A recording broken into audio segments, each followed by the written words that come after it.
तो दोस्तों हम प्रसिद्ध पुस्तकें डिस्कस कर रहे थे। तो ये पार्ट 2 है। पार्ट 1 में हमने इधर के सारे पुस्तकें डिस्कस किए हैं दोस्तों।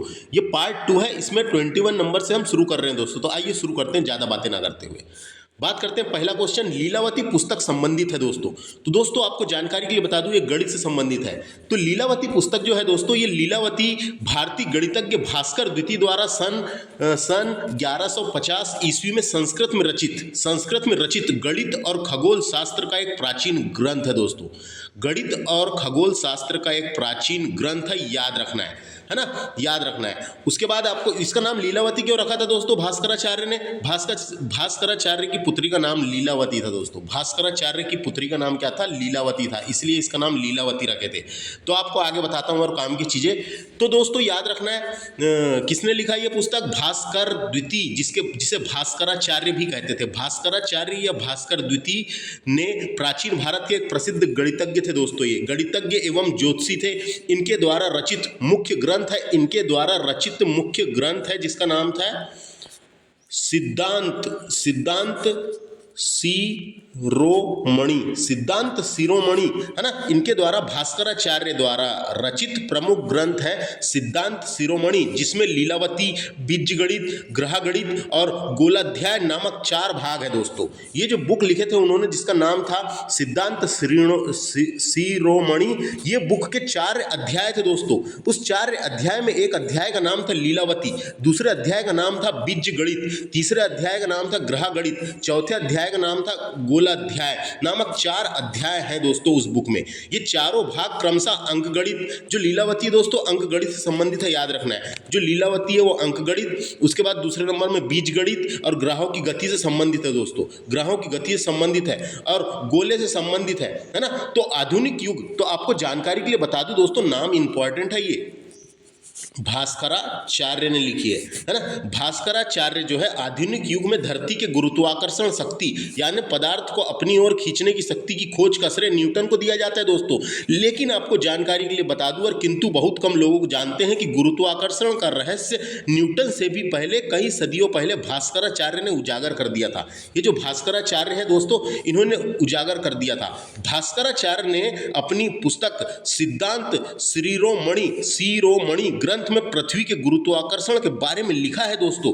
पृथ्वी आकाशीय पदार्थों को विशिष्ट शक्तियों से अपनी ओर खींचती है, ये सब बताया है। है ना, इस कारण आकाश पिंडी पृथ्वी पर गिरते हैं, ये भी बताया है। उन्होंने बताया था दोस्तों सबसे पहले, बाद में न्यूटन ने बताया है। तो इसलिए इंपॉर्टेंट है, याद रखना है। तो आपने को क्या बता दिया मैंने? तो इनकी जो पुस्तक थी, जिसका नाम था सिद्धांत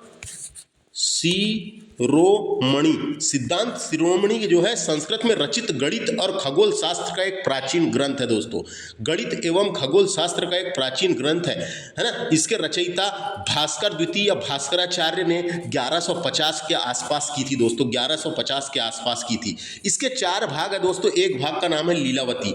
लीलावती नाम क्यों रखे थे? उनकी पुत्री का नाम था। यह अंक गणित यानी मैथमेटिक्स का विवेचन किया गया है। इसमें अंक गणित यानी मैथमेटिक्स का विवेचन किया गया है। इसके अलावा एक और बुक का नाम था, जो 4 भाग थे, मैंने बताया ना। पहला भाग था लीलावती, दूसरे भाग का नाम था बीजगणित, जो अलजेब्रा का विवेचन किया गया है। बीजगणित में बीजगणित यानी अलजेब्रा का विवेचन किया गया है। एक तीसरा भाग का नाम है ग्रह गणित अध्याय, चौथे का नाम है गोलाध्याय। ये अध्याय है दोस्तों, जो मैंने बताया सिद्धांत शिरोमणि बुक के 4 अध्याय है। तो क्वेश्चन आता है लीलावती किससे संबंधित है? गणित से, याद रखना है।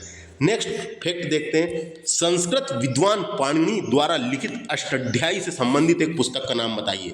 तो अष्टाध्यायी, जिसको अष्टाध्यायी का मतलब होता है दोस्तों 8 अध्यायों वाली, महर्षि पाणिनि द्वारा रचित संस्कृत व्याकरण का एक अत्यंत प्राचीन ग्रंथ है, जो 8वीं ईसा पूर्व में लिखी गई थी दोस्तों। इसमें 8 अध्याय हैं, इसलिए उसको अष्टाध्यायी कहते हैं। तो डायरेक्ट क्वेश्चन आता है, संस्कृत व्याकरण की पहली पुस्तक कौन सी थी? तो अष्टाध्यायी थी, याद रखना है। इसे महर्षि पाणिनि ने लिखा है दोस्तों। यह एक प्रागैतिहासिक भारतीय ग्रंथ है, जो 5वीं और 4वीं शताब्दी ईसा पूर्व के बीच लिखा गया था दोस्तों, याद रखना है। तो क्वेश्चन क्या पूछा है यहाँ पे? किससे संबंधित है ये? अष्टाध्यायी का संबंध किससे है, ये पूछा है ना, किससे है? तो संस्कृत विद्वान पाणिनि द्वारा लिखित अष्टाध्यायी का संबंध किससे है? तो किससे है? तो इसका संबंध किससे है? तो व्याकरण, व्याकरण की मैंने बताया ना, संस्कृत व्याकरण की पहली किताब है ये, संस्कृत व्याकरण की पहली किताब है, अष्टाध्यायी पाणिनि ने लिखी है, याद रखना, पूछा जाता है। नेक्स्ट है महाभारत महाकाव्य का मौलिक नाम क्या था? तो महाभारत का मूल्य नाम या मौलिक नाम पूछेंगे अपन, जय संहिता था दोस्तों, जय संहिता, जय संहिता, है ना। ऐसा कहा जाता, इसे महर्षि वेद व्यास ने लिखा है। इसे किसने लिखा है? महाभारत को महर्षि वेद व्यास ने लिखा है दोस्तों। और ऐसा भी कहा जाता है कि इसे गणेश यानी भगवान गणेश ने लिखा था और महर्षि वेद व्यास को सुनाया था, ये भी कहा जाता है ना। इतना याद रखना है। तो महाभारत जो है एक पौराणिक महाकाव्य है, इंपॉर्टेंट है, कौरव और पांडवों के बीच जीवन पर लिखा गया है ये, बस इतनी चीजें याद रख सकते हैं इससे। तो इसका पुराना नाम या मौलिक नाम पूछेगा या मूल नाम पूछेगा, जय संहिता था। किसने लिखा है? मैंने बता दिया, महाभारत किसने लिखा है? वेद व्यास ने लिखे। अगला है बुद्ध चरित्रम निम्नलिखित में से किसकी कृति है? तो बुद्ध चरित्रम संस्कृत का एक महाकाव्य है। बुद्ध चरित्रम संस्कृत का एक महाकाव्य है जिसके रचयिता अश्वघोष है। जिसके रचयिता कौन है? अश्वघोष है ना, अश्वघोष है। ये रचना काल जो है 2री शताब्दी में मानी जाती। गौतम बुद्ध का जीवन चरित्र इसमें लिखा गया है। तो अश्वघोष कौन थे दोस्तों? तो अश्वघोष राजा कनिष्ठ के राज दरबार यानी कनिष्ठ के दरबारी कवि थे। अश्वघोष राजा कनिष्ठ के दरबारी कवि थे, याद रखना है, इतनी चीजें याद रखना है बस। नेक्स्ट है महाभाष्य। महाभाष्य के लेखक कौन है? तो दोस्तों महाभाष्य की रचना महान दार्शनिक पतंजलि ने, व्याकरण ग्रंथ है एक प्रकार का, है ना, पतंजलि का नाम आएगा। महाभाष्य की रचना महान दार्शनिक पतंजलि ने, यहाँ एक व्याकरण ग्रंथ है, व्याकरण ग्रंथ है। तो क्वेश्चन आता है कि महाभाष्य लिखने का श्रेय किसको दिया जाता है? पतंजलि को दिया जाता है, है ना, बस पतंजलि को दिया जाता है। महाभाष्य नामक टीका पतंजलि ने लिखे, याद रखना है, इंपॉर्टेंट है। महाभाष्य नामक टीका किसने लिखे पूछा जाएगा, तो पतंजलि ने लिखे हैं, याद रखना है। नेक्स्ट है नीति शतक के लेखक कौन है? तो नीति शतक के लेखक कौन है? भर्तृहरि। भर्तृहरि है दोस्तों, याद रखना है। भर्तृहरि ने 3 शतक लिखे, यानी भर्तृहरि एक महान संस्कृत कवि थे। संस्कृत साहित्य के इतिहास में भर्तृहरि का एक नीतिकार के रूप में जाना जाता है। और इन्होंने शतकत्र लिखे, यानी कि शतकत्र लिखे, यानी कि शतकत्र यानी कि तीन शतक लिखे, शतकत्र लिखे हैं, यानी 3 शतक। तीनों शतक को नाम याद रखना है। एक का नाम है नीति शतक, एक का नाम है नीति शतक, दूसरे का नाम है श्रृंगार शतक पूछा जाता है। तीसरे का नाम है वैराग्य शतक। डायरेक्ट क्वेश्चन आता है, याद रखना है। नीति शतक, श्रृंगार शतक और वैराग्य शतक, ये तीनों शतक की रचना शतकत्र के नाम से की गई है। और इस उपदेशात्मक कहानियां भारतीय, है ना, उपदेशात्मक कहानियां हैं इसमें। ये किसने लिखा है दोस्तों? भर्तृहरि ने लिखे। भर्तृहरि एक महान संस्कृत कवि थे, इतना याद रखना है। नेक्स्ट है वारामिहिर ने निम्नलिखित में से कौन सी पुस्तक लिखी है? तो दोस्तों वारामिहिर ने किताब कौन सी लिखी है? तो एक किताब का नाम है पंच सिद्धांतिका, एक किताब का नाम है पंच सिद्धांतिका, दूसरी किताब का नाम है वृहत संहिता, है ना, वृहत संहिता।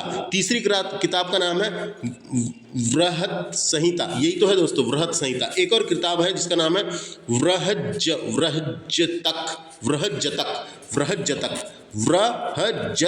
वृहज्जतक। ये 3 किताब इंपॉर्टेंट है। वारामिहिर कौन थे? तो वारामिहिर एक भारतीय गणितज्ञ, खगोल शास्त्री और दार्शनिक थे। इनका जन्म उज्जैन में हुआ दोस्तों। वारामिहिर का जन्म हुआ था उज्जैन में, याद रखना, पूछा जा सकता है ना। इनका निधन भी उज्जैन में ही हुआ था। वारामिहिर गुप्त सम्राट चंद्रगुप्त द्वितीय के दरबार में 9 रत्नों में से एक थे, है ना। वारामिहिर गुप्त सम्राट चंद्रगुप्त द्वितीय के दरबार में 9 रत्नों में से एक थे, याद रखना है। तो इनकी 3 किताब मैंने बता दिया। एक का नाम था पंच सिद्धांतिका, जिसमें खगोल शास्त्र का वर्णन है। दूसरे का नाम है वृहत संहिता, यही वाली। इसमें खगोल विज्ञान, ज्योतिषी और कई दूसरे विषयों पर विशेष कोश कृति की गई है ना, इतना याद रख सकते हैं। नेक्स्ट है कीर्तार्जुनियम किसकी कृति है? तो कीर्तार्जुनियम महाकाव्य संस्कृत के महान कवि भरवी की है दोस्तों। भरवी की है ना, संस्कृत के महान कवि भरवी की है, याद रखना है दोस्तों। इस कथा में कीर्तार्जुनम में शिव और अर्जुन के बीच युद्ध और वाद वार्तालाप का वर्णन किया गया है। जो कीर्तार्जुनम है इसमें शिव और अर्जुन के बीच युद्ध और वाद वार्तालाप का किया गया है दोस्तों, याद रखना है। डायरेक्ट क्वेश्चन आता है कीर्तार्जुनम।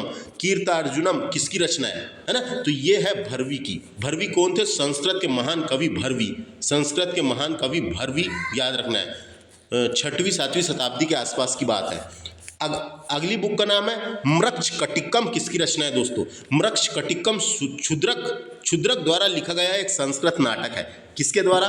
क्षुद्रक द्वारा लिखा गया एक संस्कृत नाटक है। यह एक व्यापक रूप से मान्य जाने वाला नाटक है जिसे अक्सर पश्चिम में खेला जाता है दोस्तों, जिसे अक्सर भारत के पश्चिम में खेला जाता है ना, नाटक। बस इतना याद रखना है। डायरेक्ट क्वेश्चन आता है मृक्षकटिकम। मृक्षकटिकम क्षुद्रक द्वारा लिखा गया एक संस्कृत नाटक है। संस्कृत में लिखा गया था, संस्कृत नाटक है। कभी पूछा जा सकता है किसने लिखा है। अगला है मुद्रा राक्षस। मुद्रा राक्षस के रचयिता कौन है दोस्तों? मुद्रा राक्षस संस्कृत का एक ऐतिहासिक नाटक है दोस्तों। मुद्रा राक्षस संस्कृत का एक ऐतिहासिक नाटक है जिसके रचयिता विशाख दत्त है। जिसके रचयिता विशाख दत्त है। इसकी रचना 4वीं शताब्दी में हुई थी, है ना, 4वीं शताब्दी में हुई थी। इतना याद रखना है। विशाख दत्त जो थे ये संस्कृत भाषा के सुप्रसिद्ध नाट्यकार थे। सुप्रसिद्ध नाट्यकार थे, याद रखना है दोस्तों, याद रखना है, इंपॉर्टेंट है ना। तो ये डायरेक्ट क्वेश्चन आता है। मुद्रा राक्षस के लेखक कौन है? विशाख दत्त। विशाख दत्त संस्कृत भाषा के सुप्रसिद्ध नाट्यकार थे।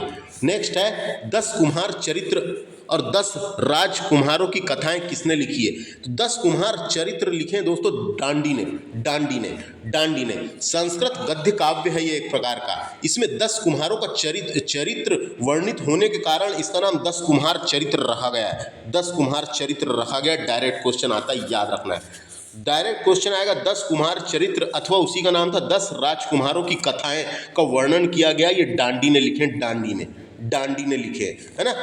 10 कुम्हारों का चरित्र वर्णन होने के कारण इसका नाम 10 कुम्हार चरित्र पड़ा है दोस्तों, याद रखना है। डायरेक्ट क्वेश्चन आता है 10 कुम्हार चरित्र किसने लिखे? डांडी ने। नेक्स्ट है पंच सिद्धांतिका के लेखक कौन है? पंच सिद्धांतिका के लेखक वारामिहिर है दोस्तों। वारामिहिर मैंने बता दिया था ना, वारामिहिर ने क्या क्या लिखे हैं करके। वारामिहिर ने क्या क्या लिखे? वारामिहिर ने पंच सिद्धांतिका, वृहज्जत तक लिखे और वृहत संहिता भी लिखे, है ना, ये याद रखना है। तो डायरेक्ट क्वेश्चन आ जाता है कई बार कि पंच सिद्धांतिका के लेखक कौन है ना। उज्जैन में जन्म हुआ था इनका, उज्जैन में जन्म हुआ था। और ज्योतिषी और खगोल शास्त्री वारामिहिर द्वारा लिखा गया है पंच सिद्धांतिका। पंच सिद्धांतिका संस्कृत भाषा का एक ग्रंथ है, पंच सिद्धांतिका। पंच सिद्धांतिका में खगोल शास्त्र का वर्णन किया गया है दोस्तों, खगोल शास्त्र का वर्णन किया गया है। नेक्स्ट है मत विलास प्रहसनम। मत विलास प्रहसनम किसकी रचना है? तो मत विलास प्रहसनम एक प्राचीन संस्कृत एकांकी नाटक है। यह 7वीं शताब्दी की शुरुआत में विद्वान राजा महेंद्र वर्मन प्रथम ने लिखे थे दोस्तों। महेंद्र वर्मन प्रथम द्वारा लिखित नाटक है, उसके द्वारा लिखित नाटक है। ये इंपॉर्टेंट क्वेश्चन है, जो अपने को याद नहीं होता उसको याद रखना है, ये इंपॉर्टेंट है ना। क्या है? मत विलास प्रहसन, है ना।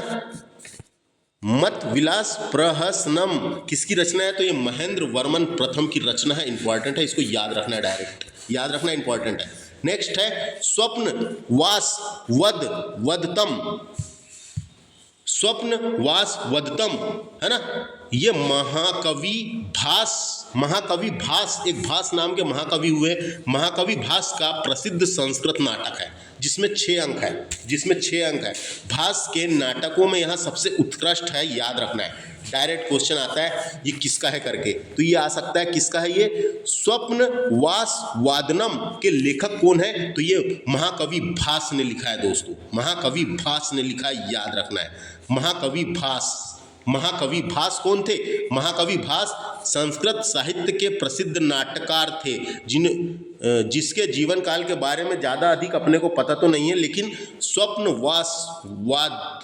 स्वप्नवास वादनम के लेखक, है ना, भास, महाकवि भास, याद रखना है।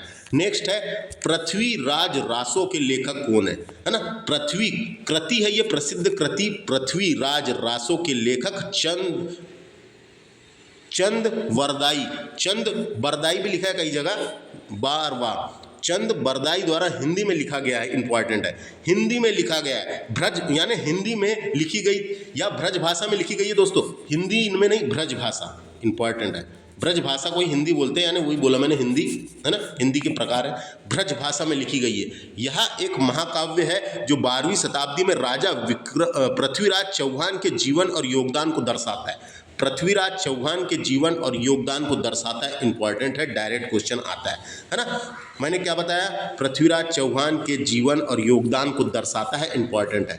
नेक्स्ट है कपाल, कपाल कुंडला के लेखक कौन है? कपाल कुंडला के लेखक भारतीय लेखक है बंकिम चंद्र चट्टोपाध्याय। एक बंगाली रोमांस उपन्यास है दोस्तों, ये क्या है, एक बंगाली रोमांस उपन्यास है जिसका नाम है कपाल कुंडला के लेखक बंकिम चंद्र चट्टोपाध्याय या चटर्जी, उन्हीं को बोलते हैं, याद रखना है।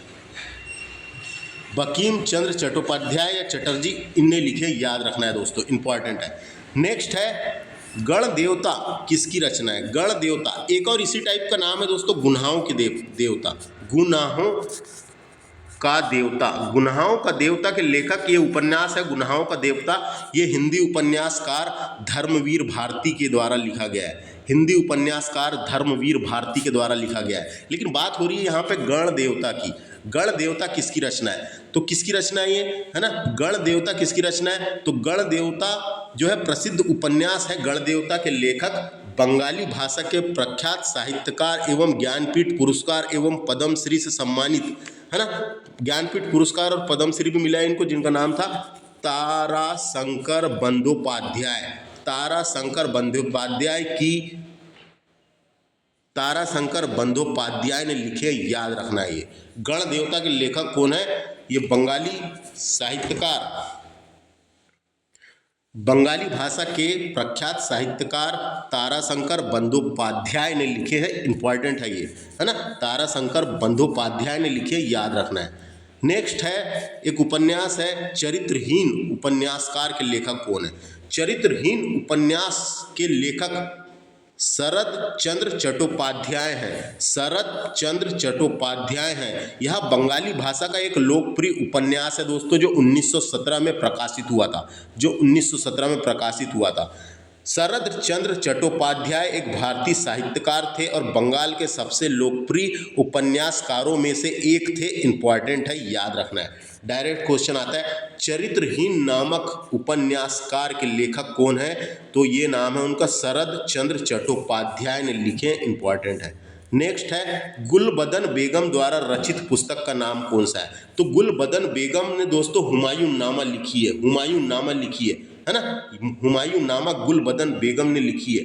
गुलबदन बेगम ने सम्राट अकबर के कहने पर यह किताब लिखी थी। सम्राट अकबर के कहने पर यह किताब लिखी थी दोस्तों। अकबर की बुआ थी ये और हुमायूं की सौतेली बहन थी और बाबर की बेटी थी। तो गुलबदन बेगम ने हुमायूं नामा लिखे, याद रखना है। इंडिका के लेखक कौन है? तो इंडिका मेगास्थनीज द्वारा रचित पुस्तक है दोस्तों, मेगास्थनीज द्वारा रचित पुस्तक है ये, है ना।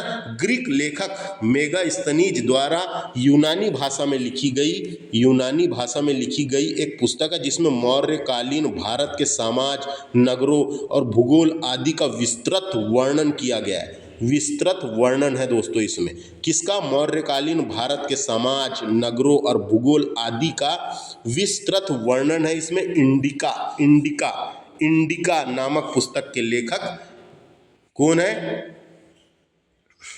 ग्रीक लेखक मेगास्थनीज है, याद रखना है। नेक्स्ट है मेगास्थनीज के बारे में आपको बता दूं, मेगास्थनीज नाम का राजदूत चंद्रगुप्त के दरबार में आया था दोस्तों।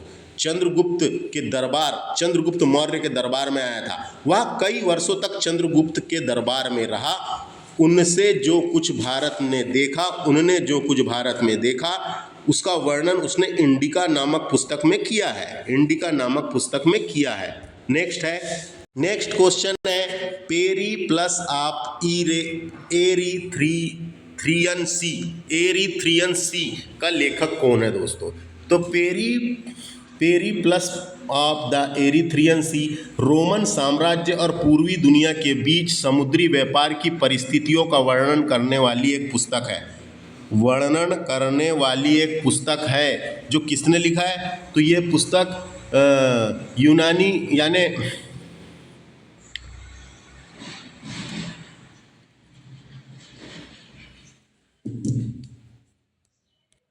इसके लेखक ये है, क्या नाम है, इधर साइड छुप रहा है ये, विलियम शार्प। विलियम शार्प इसके लेखक विलियम एच शार्प यूनानी व्यापारी या यूनानी नाविक था दोस्तों। यूनानी व्यापारी या यूनानी नाविक था, उसने लिखा है। इस पुस्तक की स्थापना की तारीख तो पता नहीं चलती, लेकिन ये पता चलता है कि रोमन साम्राज्य और पूरी दुनिया के बीच समुद्री व्यापार की परिस्थितियों का काफ़ी इसमें वर्णन किया गया है, याद रखना है। नेक्स्ट है कबीर दास के उपदेशों का सबसे महत्वपूर्ण संकलन कौन सा है?